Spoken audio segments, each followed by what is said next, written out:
داتا گنج بخش علی حجویری رحمۃ اللہ علیہ کشف المعجوب کے اندر لکھتے ہیں، فرماتے ایک شخص تھا بنی اسرائیل میں، تو کسی پہاڑ کی چوٹی پر عبادت کرتا تھا۔ لوگ اس سے ملنے جاتے تھے، درویش لوگ جو ہوتے ہیں نا، ان کی بڑی بات ہوتی ہے۔ وہ نیک آدمی پہاڑ کی چوٹی پر عبادت کرتے تھے، بنی اسرائیل کے ولی تھے۔ لوگ ملنے جاتے تھے تو رستے میں ایک ڈھلان تھی، لوگ اوپر چڑھتے تو انہیں دقت ہوتی۔ ایک دن اس ولی کے دل میں خیال ہے، یا اللہ تو اسے پیدا نہ کرتا تو کیا عرض تھا۔ رب کریم نے اس وقت کے نبی پیغمبر علیہ السلام کو وحی فرمائی کہ جب وہ آپ کے پاس آئے نا تو اسے کہہ دینا تو میری تخلیق پہ اعتراض کرتا ہے، اسے کہہ دینا کہ میں نے اس کا نام ولیوں کی صف سے کاٹ کر نافرمانوں کی صف میں لکھ دیا ہے۔ میری تخلیق پہ اعتراض کرتا ہے، میں نے جو بنایا حق اور سچی بنایا ہے۔ وہ ملاقات بھی تو نبی علیہ السلام نے فرمایا، بھئی رب فرماتا ہے تیرا نام کاٹ دیا ہے ولیوں کی صف سے اور نافرمانوں کی صف میں لکھا ہے۔ بندہ سجدے میں گر گیا، یا اللہ تیرا شکر ہے، یا اللہ تیرا شکر ہے۔ پیغمبر علیہ السلام فرمانے لگے تو بڑا بیوقوف ہے، مقام استغفار اور شکر ادا کر رہا ہے۔ کہنے لگا حضور آپ نے بات ہی بہت بڑی کر دی ہے، میرے رب نے میرا نام لیا ہے، میں کہاں وہ کہاں، اس نے کہا کہ نام کاٹا ہے، میرے رب نے۔ اللہ اکبر، میں تو سوچ بھی نہیں سکتا تھا کہ میرا ذکر اور وہاں ہوگا، اما میں تو اس کھاتے میں ہی نہیں تھا، اتنی بڑی جگہ میرا تذکرہ ہوا۔ اللہ اکبر۔ پھر وہ عرض کرنے لگے پیغمبر علیہ السلام سے، کہنے لگے ایک آپ نے پیغام دے دیا، اب آپ میرا بھی ایک پیغام رب کریم کے حضور ناز عرض کر دیجئے گا۔ فرمایا وہ کیا؟ کہا عرض کیجئے گا مالک سے کہ مولا مجھے تیری مخلوق سے بڑا پیار ہے۔ وہ جو میں نے ڈھلان کی بات کی تو اس لیے کی تو دلوں کے حال جانتا ہے کہ لوگوں کو تکلیف ہوتی تھی۔ مالک کی بارگاہ میں عرض کرنا کہ میرا وجود بہت بڑا کر دے۔ آپ نے کہا ہے نا نافرمانوں کی لسٹ میں چلا گیا ہوں، اب جہنم میں جلوں گا، تو عرض کرنا کہ میرا وجود بڑا کر دے، بڑا، سارے دوزخ میں اکیلا ہی پورا ہو جاؤں۔ میرا نہیں دل کرتا اللہ کا کوئی اور بندہ جہنم میں جلے، مجھے اس کی مخلوق سے بڑا پیار ہے۔ جب یہ لفظ کہے تو پیغمبر وہیں کھڑے تھے، اللہ نے وہی فرمائی، اس سے کہو تو میری مخلوق سے پیار کرتا ہے تو میں تجھ سے پیار نہ کروں؟ اس سے کہو تیرا گناہ بھی بخش دیا، تجھے دوبارہ ولی بھی بنا لیا، بغیر حساب جنت بھی دی، اور قیامت میں جس جس کی تو سفارش کرے گا میں اسے بھی جنت عطا کرتا چلا جاؤں۔ شرط یہ ہے کہ تو اللہ کے بندوں سے پیار کرے۔ خدا کے بندے تو ہیں ہزاروں، بنوں میں پھرتے ہیں مارے مارے۔ میرے نبی پاک صلی اللہ علیہ وسلم نے فرمایا جو رب کے بندے ہوں گے ان کے قیامت کے دن چہرے چمک رہے ہوں گے۔ تو یا رسول اللہ صلی اللہ علیہ وسلم اس کے علاوہ بھی کچھ بندے ہیں؟ فرمایا لعن عبد الدنیا وعبد الدرہم، فرمایا کچھ دنیا کے بندے ہیں، کچھ درہم کے بندے ہیں، ترجمہ یوں کر لو کچھ ڈالروں کے بندے ہیں۔ یہ حدیث مشکات میں موجود ہے، ڈالر کے، ریال کے، لاکھ کے، کروڑ کے بندے۔ حضور وہ کون ہے؟ فرمایا لعن عبد الدنیا وعبد الدرہم، جو دنیا کا اور دولت کا بندہ بنے وہ لعنتی ہے، ملعون ہے۔ یہ خدا کا بندہ رہا ہی نہیں، یہ پیسوں کا بندہ بن گیا ہے، دولت کا بندہ بن گیا ہے، اس کا معیار بدل گیا ہے۔ حضرت سالم بن عبداللہ بن عمر حضرت عمر فاروق کے پوتے تھے، کعبے کا طواف کر رہے تھے، طواف مکمل ہوا، 8واں استلام کر کے مقام ابراہیم کے پاس نماز پڑھنے لگے تو خلیفہ وقت کا آ گیا، گورنر، السلام علیکم کے بعد اس نے فوراً بات چھیڑی، کہنے لگا حضور کوئی حکم ہو تو بتائیے گا۔ تو آپ کہنے لگے تو بڑا ہی بیوقوف ہے یار، تجھے کس نے گورنر بنایا؟ بڑا تو بیوقوف ہے، تجھے تو سلیقہ ہی نہیں بات کرنے کا۔ حضور کیا ہوا؟ فرمانے لگے خدا کے گھر میں آ کے اور کعبے کے سامنے کھڑے ہو کے میں بندوں سے سوال کروں، یہاں آ کے بھی بندوں سے مانگوں، تو بڑا ہی بیوقوف ہے۔ سامنے اس کا گھر ہے، سامنے اس کا گھر ہے بیت اللہ اور حجر اسود اور مقام ابراہیم اور مقام ملتزم، اور یہاں بھی میں بندوں سے مانگوں؟ کہتا ہے مجھے بھی کبھی کسی نے ڈانٹا نہیں تھا، میرے بھی پیروں تک پسینہ نکل گیا، تو میں مسجد الحرام سے باہر نکل کے، یوں سمجھ لیں کہ جب لوگ باب عبدالعزیز سے یا باب فہد سے باہر آ جاتے کہتے ہیں باہر نکل کے نا میں کھڑا ہو گیا، میں نے کہا چلو فارغ ہو کے آتے ہیں تو بات کرتا ہوں۔ حضرت فارغ ہو کے آئے تو میں نے کہا حضور اب تو بیت اللہ سامنے نہیں، اب بھی کوئی سوال کرے؟ تو فرمانے لگے اچھا ضروری ہے؟ کہا حضور ضروری ہے۔ تو فرمانے لگے چل پہلے بتا تجھ سے دین مانگوں کہ دنیا مانگوں، بول۔ تو کہنے لگا حضور میرے پاس تو دنیا ہی ہے، دین تو آپ کے پاس ہے۔ جب یہ جواب دیا تو حضرت سالم چلنے لگے اور چلتے چلتے فرمانے لگے جا اپنا کام کر، دنیا تو میں نے اس سے کبھی نہیں مانگی جس نے دنیا بنائی ہے، میں نے اس سے نہیں کبھی مانگی، تو تو کیا حیثیت رکھتا ہے؟ میں نے تو اس سے بھی جب بھی مانگا ہے یا اس کا قرب مانگا ہے یا اس کے رسول کی غلامی مانگی ہے، تو اس سے نہیں مانگتا جس نے بنائی ہے، تو کیا دے سکتا ہے؟ تیری کیا حیثیت ہے؟ تو بھائی ان لوگوں نے قریب پھٹکنے نہیں دیا، ان کے قریب یہ چیز آئی نہیں، بے نیاز لوگ تھے، توجہ ہی نہیں تھی۔ حضرت محبوب سبحانی غوث اعظم شیخ عبد القادر جیلانی رضی اللہ تعالیٰ عنہ، آپ ایک کاروبار بھی کرتے تھے، تو آپ کا کچھ مال آ رہا تھا جہاز کے ذریعے۔ ایک بندے نے خبر دی کان میں حضور جہاز ڈوب گیا، فرمانے لگے الحمدللہ الحمدللہ۔ ڈوب گیا جناب، یہاں جہاز ڈوب جائے تو بندہ بھی ڈوب جاتا ہے۔ کہتے ہیں صاحب انتقال کر گئے، 10 لاکھ کا نقصان ہو گیا تھا، مال ڈوب گیا پورا جہاز ہی۔ فرمایا الحمدللہ، اور تم نے جلدی کی خبر دینے میں سبق پڑھا رہا تھا، کیوں مجھے دخل اندازی دی تم نے میرے کام میں، کیوں دخل اندازی کی؟ سب الحمدللہ۔ تھوڑی دیر کے بعد اس نے پھر کان میں کہا حضور وہ غلط خبر تھی، جہاز بچ گیا۔ فرمانے لگے الحمدللہ۔ پھر شاگردوں سے کہنے لگے میرا چہرہ دیکھ رہے تھے پہلی خبر کے بعد بھی، اس خبر کے بعد بھی؟ کہا حضور دیکھ رہے تھے۔ فرمایا کوئی تبدیلی تو نہیں آئی؟ کہا حضور نہیں۔ فرمانے لگے شکر الحمدللہ، رب نے میرا دل دولت سے نہیں جوڑا، اپنی ذات کے ساتھ جوڑ کے رکھا ہوا ہے، تبدیلی تو نہیں آئی۔ یہاں تو ٹینشن ہی ٹینشن ہے، ڈپریشن ہی ڈپریشن۔ اور بات کس کی ٹینشن ہے؟ پیسے کوئی نہیں، دولت کوئی نہیں، کوئی چکر چل جائے نا کبھی، اس سے بھی کبھی پوچھ جس کے پاس ہے، وہ تجھ سے زیادہ غریب ہے، اس سے کبھی پوچھ، وہ تجھ سے زیادہ آزمائش میں ہے۔ غریب شہر تو فاقوں سے مر گیا، لیکن امیر شہر نے ہیرے سے خودکشی کر لی، اس کو بھی تو پوچھ اس کا کیا حال ہے۔ دانش مندان دا کم نہیں، دل دنیا نہ لانا، اس ووٹی کئی خامد کیتے، تو جو کیتا سو کھانا۔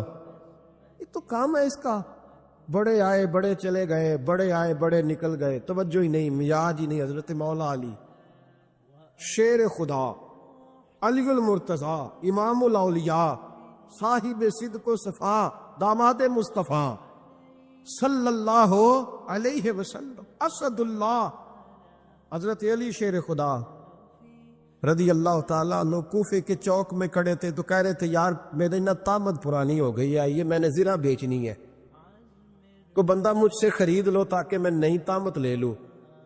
ایک بندہ کان میں کہنے لگا حضور طامت کے پیسے بھی نہیں۔ فرمانے لگے پیسوں کو چھوڑ، علی کا سینہ دیکھ، اللہ نے ایمان کی دولت سے بھرا ہوا ہے۔ پیسے اہمیت نہیں رکھتے، ان کی وہ اہمیت نہیں جو دنیا نے بنا لی۔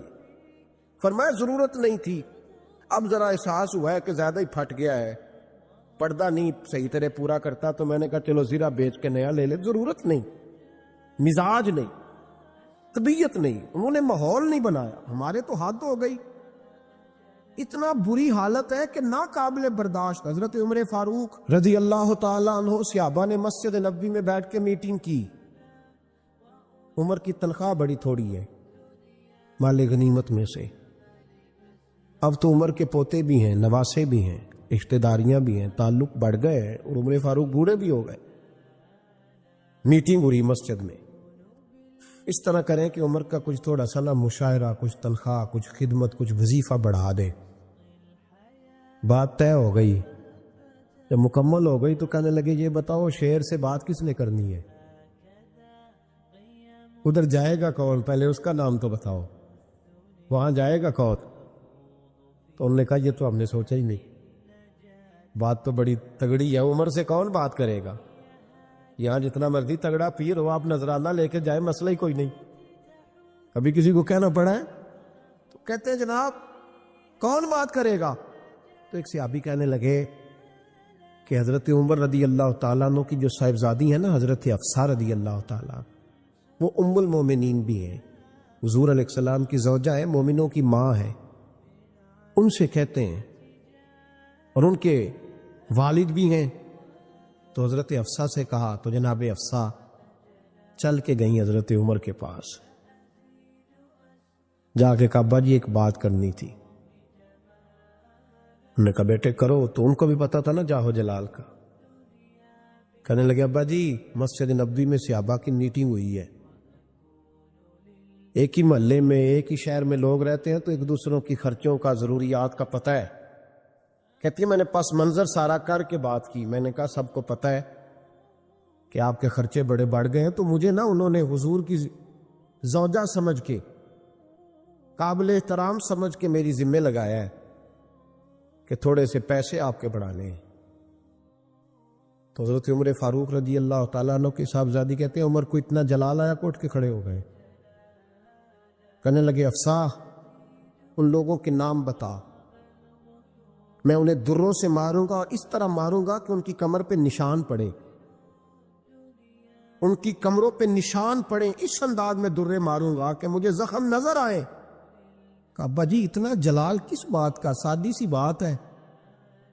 تو سیدنا عمر فاروق رو پڑے، کہنے لگے سادی سی بات ہے، میرے لیے مسجد نبوی میں بیٹھ کر میٹنگ ہوتی رہی کہ عمر کو دولت دینی ہے، لوگوں نے یہ مجھے سمجھ لیا، مسجد نبوی میں بیٹھ کر میرے لیے یہ میٹنگ ہوتی رہی کہ عمر کو پیسے دینے ہیں، اس کو دولت کے ساتھ ہم نے نواز رہا، مسجد نبوی میں میرے لیے، کس کو یہ جرت ہوئی؟ فرمایا حفصہ کاش کہ تو میرے پاس پیغام لے کے نہ آتی، کوئی اور آتا اور پھر میں اسے دروں سے مارتا۔ حضرت حفصہ کہتی ہے میں خاموش ہوئی تو میری طرف دیکھ کے فرمانے لگے بتا نا، تو نبی پاک کے گھر میں رہتی تھی، میرے مصطفیٰ کا طریقہ کیا تھا، کرنا بات اس طریقے پہ میرے ساتھ گفتگو کر۔ تو حضرت حفصہ کہتی میں رو پڑی، میں نے کہا ابا جی غلطی ہو گئی، آئندہ نہیں کروں گی۔ بھائی معیار بنایا ہوا تھا، آپ یقین کریں ہمارے تعلقات، آپ شادی پہ دیکھ لیں جو غریب رشتہ دار ہے اسے کون بنانے جاتا ہے، لیکن ساری برادری کٹھی اس کے دروازے پہ بیٹھی ہے، جس نے آنا ہے تو کچھ لے کے آنا ہے، ہر چیز دولت میں تلے گی، معیار ہی دولت بن گیا ہے، مقصود ہی دولت بن گیا ہے۔ اس پیسے نے، اس دنیا داری نے، دنیا دار پجاری زردے کتے اندھے گل ٹلی ہو، اتنا سخت رویہ لوگوں نے اپنا لیا، رشتوں کا تقدس نہیں رہا۔ ایک مجلس میں نے ایسا رنگ بھی دیکھا، ایک ایسا شخص جسے میں ذاتی طور پہ جانتا ہوں کہ عالم بھی ہے، پرہیزگار بھی ہے، نیک بھی ہے، وہ بھی بیٹھا تھا اور اس کے ساتھ ایک سیٹھ بھی بیٹھا تھا، لیکن جو لوگوں کا عقیدت کا رشتہ اس درویش کے ساتھ ہونا چاہیے تھا وہ سیٹھ کے ساتھ تھا۔ تو میں غور کر رہا تھا کہ یار قوم کا ذہن کس طرح کا ہو گیا، صرف اس کے ہاتھ میں پیسے، صرف دولت مند ہے، اس آدمی کی درویشی بھی گئی، علم بھی گیا، تقوی بھی گیا، صرف پیسے نہیں ہے اس کے پاس تو وہ کونے میں لگا ہوا ہے اور اس سے لوگ بچ بچ کے سلام۔ اور میں کہا کرتا ہوں عقیدت کا پتہ چلتا ہی تب ہے جب اجتماع ہوتا ہے، اکیلے درویش بیٹھے ہیں تو سب جھک کے سلام لیتے ہیں، اور جب وہ 2 MNA کے بیچ، 3 MPA کے بیچ، 5-7 سیٹھوں کے بیچ بیٹھے گا پھر تیری عقیدت کا پتہ چلے گا، پھر پتہ چلے گا تیرا اللہ کے بندے سے رشتہ کس طرح کا ہے اور دولت کے بندے کے ساتھ رشتہ کس طرح۔ ہمارے رویوں کے اندر یہ فرق ہے کہ ہم اس وقت آدمی کو تولتے ہیں کہ اس کے پاس دولت کس طرح کی ہے۔ وقت کے امیر تھے حضرت عمر بن عبدالعزیز، توجہ ہے میری بات پر، حضرت عمر بن عبدالعزیز بادشاہ تھے۔ اب ہم لوگوں نے بھی بچوں کا بہانہ لگایا ہوا ہے نا، بازی وہ میں چاہتا ہوں بچوں کا کچھ بن جائے، تو بچے بالغ ہو گئے ہیں تو کرانا رجسٹریاں ان کے نام، فارغ ہو جاؤ، آ جاؤ مسجد میں چھوڑو، لیکن پھر بھی کنجیاں دینے کو دل نہیں کرتا، پھر بھی بابا جی کی پیالیوں سے مرنے کے بعد پیسے نکلتے ہیں، پھر بھی ان کے تکیے کے بیچ سے بھی کچھ وہ نوٹ نکل آتے ہیں جو اب چلتے بھی نہیں، گزر گیا زمانہ، جو لگتے ہی نہیں۔ بزرگ ناراض نہ ہو جائے، لیکن جو بات کر رہا ہوں بہرحال اس کے پیچھے کچھ پس منظر ہے، یہ بھی بہانہ ہے. بینک بیلنس اپنے نام، زمین جائیداد ساری اپنے نام، اور کمائی کس کے لیے کر رہا ہے؟ بچوں کے لیے. نام کس کا لے رہا ہے؟ بچوں کا. یہ کس طرح کا بچوں؟ بہانہ نہ لگاؤ، صاف کہو کہ اپنے لیے کما رہا ہوں. صاف کہو. کیوں بچوں کا نام لیتے ہو جب ہر چیز کی کنجی تو رکھی ہوئی ہے باندھ کے اپنے ساتھ؟ حضرت عمر بن عبدالعزیز بادشاہ تھے. آواز دی گھر میں بیٹھے، بیٹی پانی کا پیالہ تو لاؤ. بیٹی خاموش ہو گئی. ساتھ والا کمرہ بیٹی کا. پھر آواز دی، بیٹے سن رہی ہو؟ کہ ابا جی سن رہی ہوں. پانی کا پیالہ دینا. بیٹی خاموش ہو گئی. تیسری آواز دی تو زوجہ پانی لے کے آ گئی. میں کہا حضور پانی. حضرت عمر بن عبدالعزیز کو غصہ آیا، کہنے لگے بچے کس لیے ہیں؟ وہ خود کیوں نہیں آئی؟ اب اتنی نافرمان ہو گئی ہے کہ ایک پیالہ پانی کا باپ کو نہیں دے سکتی، کیوں نہیں آئی؟ تو زوجہ کہنے لگی چلیں درگزر کریں. اس نے کہا ہے ابا کو نہیں بتانا. پی لے. کیوں نہیں بتانا؟ بتاؤ کیوں نہیں آئی؟ میں نے اس کو پکارا تھا، تمہیں پکارتا تو تم آتی، تمہیں بتانا پڑے گا. جب بات ذرا آگے بڑھی تو ماں تھی نا، بات بیٹی کی تھی، تو اماں رو پڑی، آنکھوں میں آنسو آئے. کہا کیوں روئی ہو؟ کہنے لگی بیٹی کا پاجامہ پھٹ گیا، دوسرا ہے نہیں، اور آپ لے کے بھی نہیں دیتے. کمرے میں بیٹھ کے تو پاجامہ سی رہی ہے. تو کہہ رہی تھی ابا کو بتانا نہ، انہیں تکلیف ہوگی. تو وہ اس کے پاس دوسرا ہوتا تو آ جاتی، ایک ہی تھا، تو اس لیے نہیں آئی. حضرت عمر بن عبدالعزیز اٹھے، سر سجدے میں رکھا، کہنے لگے یا اللہ تیرا شکر ہے، تو نے میرے بچوں کو بقدر ضرورت روزی عطا فرمائی ہے. یا اللہ تیرا شکر ہے. ایک روایت میں نے پڑھی، کلیجہ منہ کو آیا. مصطفیٰ کریم بیٹھے تھے تو سیدہ عائشہ صدیقہ رضی اللہ تعالیٰ نے عرض کی یا رسول اللہ صلی اللہ علیہ وسلم، وہ دیکھیں سیدہ فاطمہ آ گئی ہے، وہ دیکھیں بی بی صاحبہ بغیر بتائے آ گئیں. حضرت فاطمہ الزہرا آئی تو حضور نے فرمایا فاطمہ بغیر اطلاع کے؟ حضور چھوٹا سا کام تھا. کیسے آئی ہو؟ تو بی بی صاحبہ نے نا، عورتوں کا پلو ہوتا ہے نا چادر کا، پلو کھولا تو ایک روٹی بندھی ہوئی تھی. ایک روٹی چادر میں، یہاں لوگ زیور باندھتے ہیں، دولت باندھتے ہیں. ایک روٹی حضرت فاطمہ نے پلو میں باندھی، کھول کے پیش کی. کہ بیٹے یہ کیا ہے؟ کہ ابا جی کئی دنوں سے گھر میں روٹی نہیں پکی تھی، آج علی کچھ جون لائے تھے، پیسے ہیں، چند روٹیاں بنی ہیں، تو بچوں نے تو کھا لیا، تو میرے سامنے بھی ایک روٹی آئی تھی، میں نے لقمہ توڑا ہے تو مجھے خیال آیا پتہ نہیں مصطفیٰ نے کھایا ہے کہ نہیں کھایا، پتہ نہیں حضور نے روٹی کھائی ہے کہ نہیں، میں لے کے حاضر ہو گئی ہوں، مہربانی فرمائے. تو فرمایا بیٹے بیٹھ جا. حضرت فاطمہ بھی بیٹھ گئی. سیدہ عائشہ کہتی حضور بھی بیٹھ گئے. فرمایا فاطمہ کتنے دنوں سے نہیں کھایا؟ عرض کی حضور 3 دن سے. فرمایا بیٹے میں نے 5 دن سے نہیں کھایا. آ جا. دونوں باپ بیٹی مل کے کھاتے. روٹی 2 حصوں میں حضور نے بانٹی. فرمایا چلا آدھی تو کھا، آدھی میں کھاتا ہوں. حضرت فاطمہ نے لقمہ توڑ کے منہ میں رکھا تو رو پڑی. حضور 5 دن سے نہیں کھائی. اور میں بیٹا چپ کر، ہمارا دنیا سے کیا تعلق، ایک پل رہ گیا ہے، بس اللہ پھر جنت کی ساری نعمتیں عطا فرما. رونے والی بات ہی نہیں ہے اس میں، بس ہمارا کیا تعلق، ایک پل ہے، پھر مالک بڑا کچھ عطا کرے گا. او بھائی، اللہ کریم نے فرمایا بندہ مومن جان لے، اگر میں تجھے ایک مشکل دوں گا تو میں تجھے کتنی آسانیاں، چلے سارے بول بھی کتنی جی، کتنی اللہ تعالیٰ آسانیاں دے گا؟ 2 آسانی. ہم لوگ اچھا جب ہمارا ذہن بن جاتا ہے نا کمزوری کا، ہمارا جب مزاج بن جاتا ہے مایوسی کا، پھر معاملہ ذرا ہمارے لیے گمبھیر ہو جاتا ہے. اگر ہم یہ ذہن بنائیں نا کہ مشکل میرے اللہ کی طرف سے آئی ہے تو وہ مجھے آسانی بھی ضرور عطا کرے گا، تو پھر اللہ ضرور ہی آسانیاں عطا فرماتا ہے. اور جو مشکلات زندگی میں آتی ہیں نا، حضرت مولا علی شیر خدا رضی اللہ تعالیٰ عنہ کا بڑا خوبصورت فرمان ہے.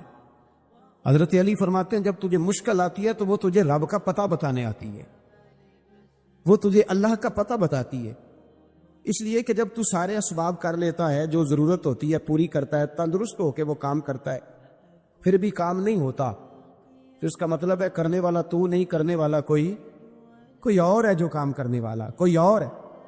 تو عزیز بھائی یاد رکھے، ہر مشکل کے ساتھ اللہ نے آسانی رکھی ہوتی ہے۔ اگر اللہ تبارک و تعالیٰ بیماری عطا کرے تو اس کے ساتھ اللہ پھر جو تندرستی دیتا ہے وہ بھی بڑی اعلیٰ عطا فرماتا ہے۔ اگر اللہ کبھی غربت دے تو پھر اس کے بعد جو اللہ تعالیٰ آسانی دیتا ہے وہ بھی بڑی اعلیٰ عطا فرماتا ہے۔ اگر کہیں سے آپ کو دکھ ملتے ہیں تو پھر جب سکھوں کا وقت آتا ہے تو پھر گنے نہیں جاتے۔ یاد رکھ، مشکلات کے پہلو میں آسانیاں ہوتی ہیں، اور جس آدمی کو مشکل آتی نہیں، میرے نبی کریم سید عالم صلی اللہ علیہ وسلم نے فرمایا مومن کو جو مشکل بھی آتی ہے اللہ اس کی برکت سے اس کے گناہوں کو معاف فرما دیتا ہے، اللہ اس کی برکت سے اس کے گناہوں کو معاف کرتا ہے، یہاں تک کہ حضور نے فرمایا میرے مومن کو کانٹا بھی چبھے تو اللہ تعالیٰ اس کی مشکل کو آسان فرما دیتا ہے۔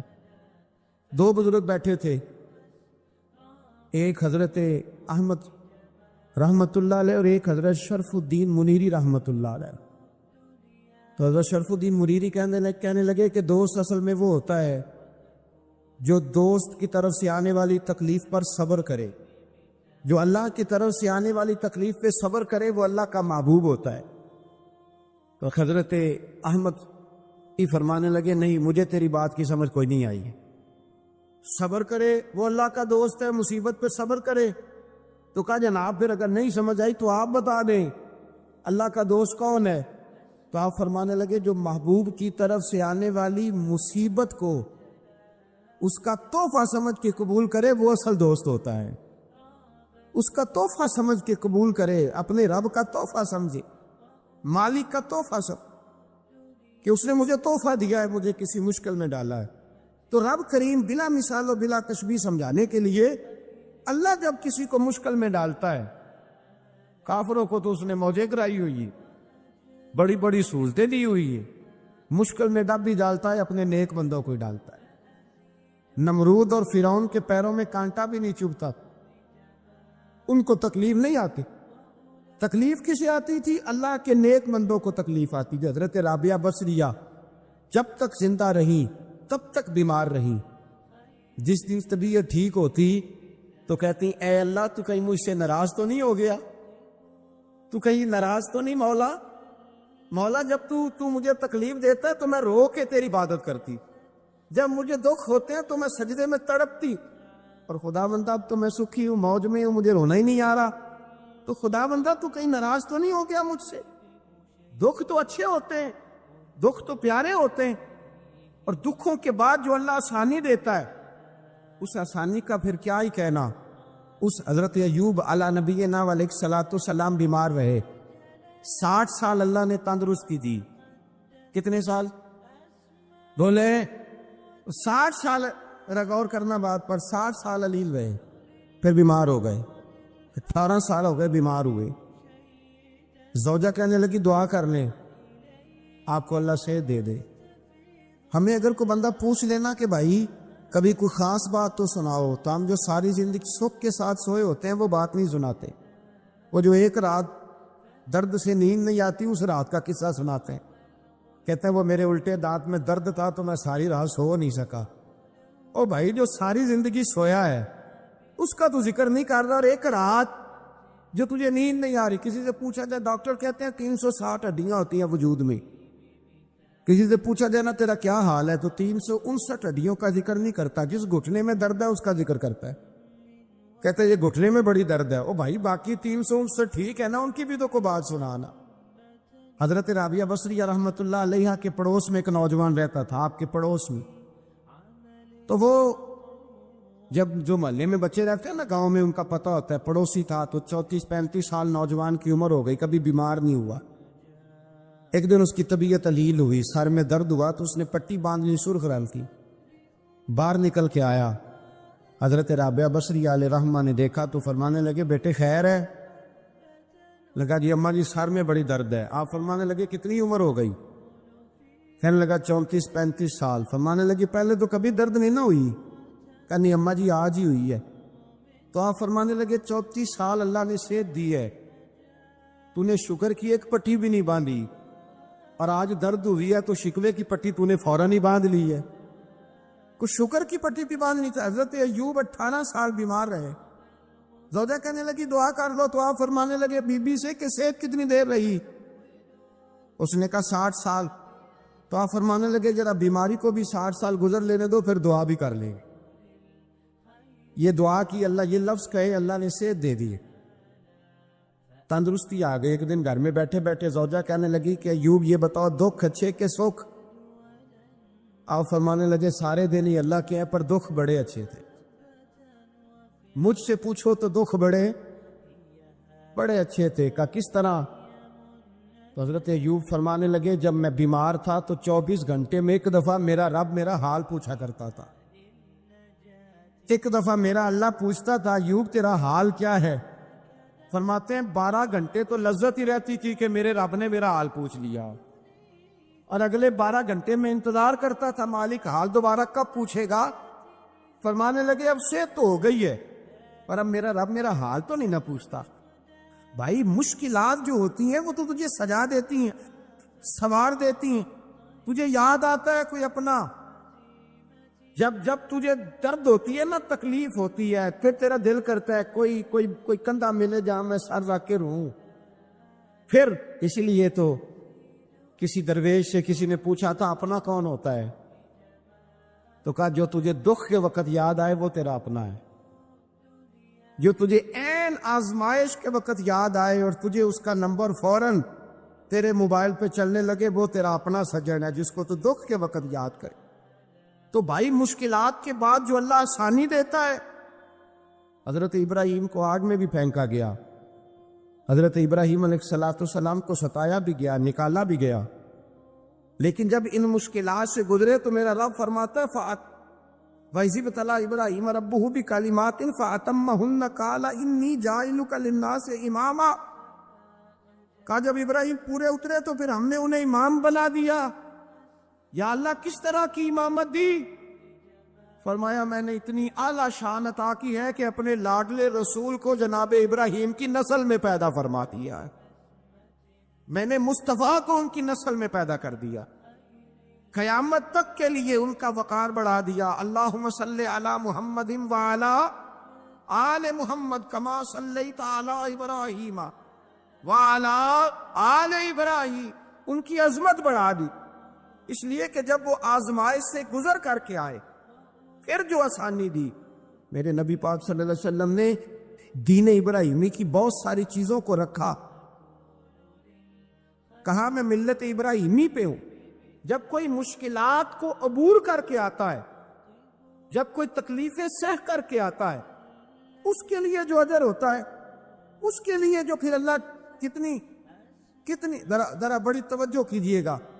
لوگ سمجھتے ہیں فلاں آدمی مشکل میں ہے تو شاید مشکل میں ہی رہے گا, فلاں آزمائش میں ہے تو شاید میرا اللہ فرماتا ہے ایک مشکل دے کے میں 2 آسانیاں بھی دوں گا.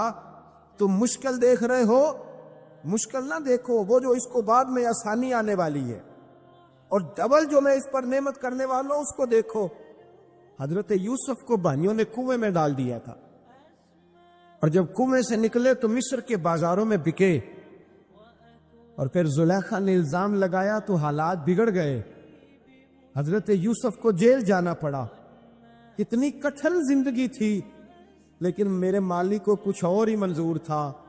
کنویں میں گرنے والے, بازار میں بکنے والے, جیل میں جانے والے, الزام لینے والے جناب یوسف کو رب کریم نے اسی مصر کا بادشاہ بنا دیا.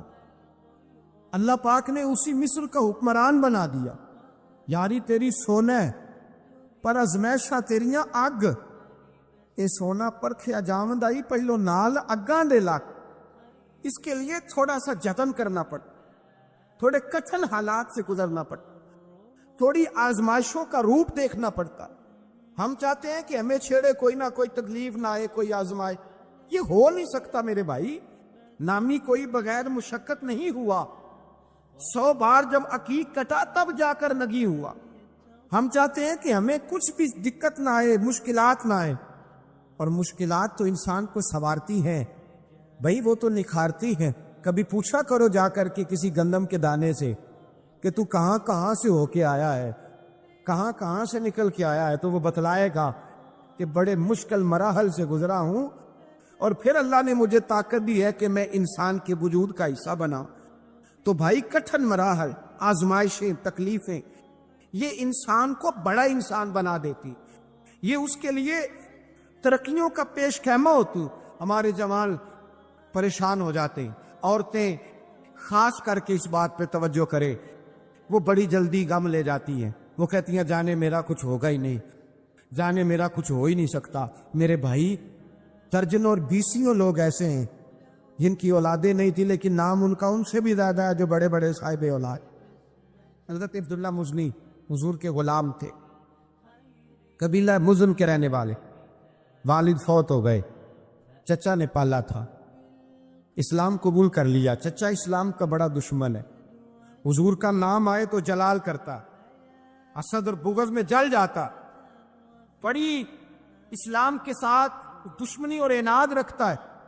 حضرت عبداللہ کہتے ہیں پہلے تو میں عشق رسالت کو دباتا رہا، پھر یہ چنگاری شعلہ بن گئی، پھر کہ یہ ہلکا سا جذبہ سمندر اور صحرا کا روپ دھار گیا۔ فرماتے ہیں ماں تھی اور میں تھا، میں گیا جا کے چچا سے کہا میں نہیں رہ سکتا۔ کہاں جائے گا؟ تو میں نے دھیمے لہجے میں کہا میں مدینے جاؤں، اب میں رسول اللہ کے مدینے جاؤں گا، اب میرا گزارا نہیں ہوتا، اب میں جاؤں گا۔ کہتے چچا کہنے لگا اچھا تو وہاں جائے گا، تجھے میں نے پالا، میں نے پوسا، وہ مکان میں نے تجھے بنا کے دیا، تیری جیب میں جو پیسے ہیں میرے دیے ہوئے ہیں۔ کہتے میں نے کہا چچا میں سارا کچھ سوچ کے آیا ہوں، مکان بھی تو رکھ لے، پیسے بھی رکھ لے۔ کہتے ہیں اس نے ہر چیز رکھوا لی۔ جب پلٹنے لگا تو چچا کہنے لگا جو کپڑے تو نے پہنے یہ بھی میں نے خرید کے دیے تھے۔ حضرت عبداللہ فرماتے میں نے وہ کپڑے بھی اتار کے دیے، پرہنہ حالت میں میں ماں کے پاس گیا اور میں نے کہا ماں میں پہلے بھی تو ننگا پیدا ہوا تھا، تو نے ہی کپڑے پہنائے تھے، میرا پھر بدن ننگا ہو گیا ہے، کپڑے دے دے۔ کہتے ہیں 2 بیبیوں والے کپڑے اماں نے دیے، ایک میں نے تامت باندھ لی، دوسرا اور لیا اور مدینے پہنچا۔ کہتے ہیں جب میں ٹھنڈی رات مدینے پہنچا تو کالے رنگ کے حبشی غلام حضرت بلال دودھ کا پیالہ لیے کھڑے تھے، ہاتھ میں کھجوریں تھی، کمبل تھا، کہنے لگے آ جا آ جا۔ مصطفیٰ نے فرمایا تھا قبیلہ مزن سے میرا غلام آ رہا ہے، میں ساری رات سے تیرا انتظار کر رہا ہوں۔ حضرت جناب سیدنا عبداللہ رضی اللہ تعالیٰ عنہ فرماتے میری مشکل آسان ہوئی، فرماتے مجھے مدینے میں اعزاز مل گیا، مجھے عزت مل گئی، ہر آدمی میری قدر کرنے لگا۔ گویا بزرگ کہتے ہیں کہ حضرت عبداللہ دعا کرنے لگے کہ اے اللہ تو نے مجھے بڑی شان دی ہے مصطفیٰ کی گود میں، اگر اسی رحمت کے چھاؤں میں پردہ کر جاؤں تو میری بات بن جائے۔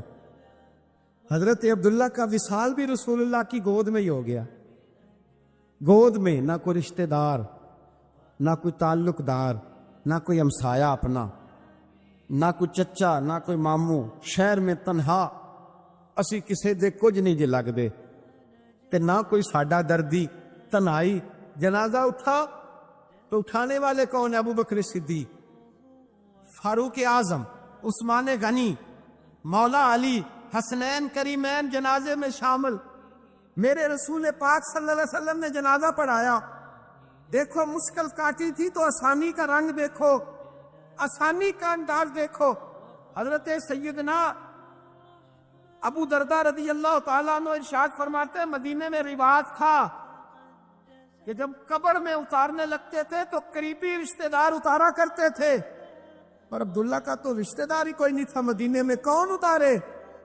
پر میں جب قبر میں اترنے لگے تو حضرت ابو بکر صدیق اور حضرت عمر فاروق اتر گئے کہ ہم قبر میں اتارتے ہیں۔ رسول اللہ نے فرمایا تم باہر نکلو، تم کیوں قبر میں گئے ہو، باہر آؤ۔ کہتے ہم باہر آئے تو اللہ کے رسول اندر گئے، فرمایا کون کہتا ہے اس کا کوئی نہیں، میں جو موجود ہوں، کون کہتا ہے کوئی نہیں؟ فرمایا رکھو میرے ہاتھوں پہ۔ کہتے ہیں حضور کے دست مبارک پہ رکھا اور باہر کھڑے ہم رشک کرنے لگے کہ وہاں اللہ تیرا آسانی دینے کا رنگ آسانی، اس نے مشکل برداشت کی تو رب نے مصطفیٰ کے قدموں میں آسانیاں عطا فرمائی، پسے اور حضور نے قبر میں رکھا، نبی پاک نے۔ میرے دادا مرشد کہتے ہیں عشق سرکار کی ایک شمع جلا لو دل میں، بعد مرنے کے قبر میں بھی اجالا ہوگا۔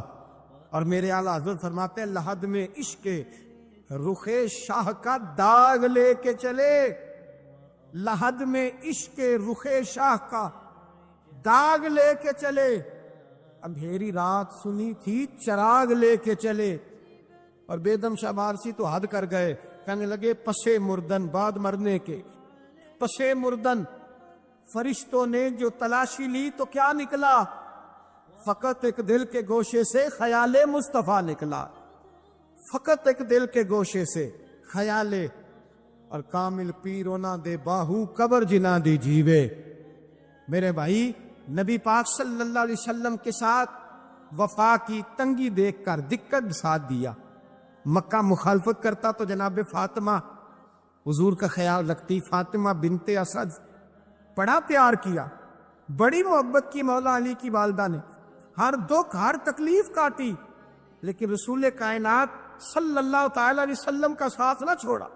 اور یہاں تک روایات میں ملتا ہے کہ جناب فاطمہ الزہرا جب بیاہ کے ان کے گھر گئی تو باہر سے سودا لا کے دیتی، حضرت فاطمہ سے بڑا پیار کرتی، بڑی محبت، مشکلات میں ساتھ دیا۔ جب وصال ہوا تو فرماتے کوہرام مچ گیا مدینے میں، لوگ منتیں کرتے تھے کہ حضور کا ایک بال مل جائے تو قبر میں بخشش کا سامان ہو جائے گا۔ رسول پاک نے فرمایا جب جناب علی کی والدہ کو غسل دے لو تو کفن پہنانے سے پہلے میرے پاس آنا۔ کہتے ہیں جب غسل دے لیا تو عرض کی حضور غسل ہو رہا ہے، کفن کا کیا کرنا ہے؟ حضور اندر گئے، قمیض بدلی اور جو کرتا پہنا ہوا تھا اتار کے دیا، فرمایا وہ علی کی ماں نہیں میری ماں ہے، اس نے میرے لیے بڑی تکلیفیں سہی ہیں، بڑی مشکل دیکھی ہے، فرمایا